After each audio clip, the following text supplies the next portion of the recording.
দক্ষিণ পাশে চলে যান এবং যখন আবার বলা হবে তখন কালেকশন শুরু করবেন, বিশৃঙ্খলা যেন না হয়।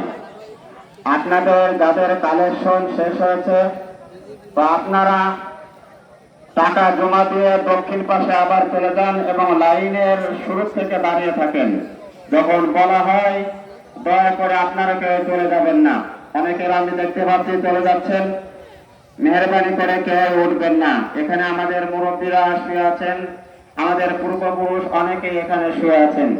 বছরে 2টা দিন তো আমরা অনেকেই আবেগে আপ্লুত হয়ে যখন মারা যায় তখন আমরা দোয়া করি, এর মাঝে কবরে আসি কিনা, কবরস্থানে আসি কিনা আমাদের সন্দেহ মনে হয়।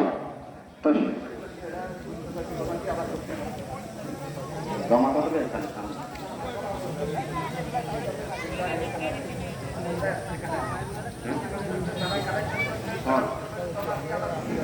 যারা কালেকশন করেছেন তারা উত্তর পাশে জমা দিয়ে আবার দক্ষিণ পাশে চলে আসেন এবং আপনারা আবার সকলেই যারা কালেকশন করেছিলেন তারা আবার লাইনে দাঁড়িয়ে যান, যার যার লাইনে শেষে দাঁড়িয়ে যান। এরপরে ঈদগাহের টাকা কালেকশন হবে, ঈদগাহের টাকা কালেকশন হবে।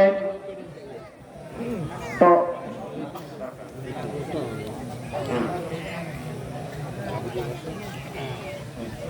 ঈদগার কাজ চলতেছে, ঈদগার অনেক অর্থ দরকার, টাকা দরকার। তো সেই ক্ষেত্রে আপনারা অবশ্যই দানের হাতটি বাড়িয়ে দিবেন এবং ঈদগার একটি নির্মাণাধীন কাজ, দেখেন গেটের কাজ চলতেছে, সেখানে আমাদের অনেক টাকার দরকার।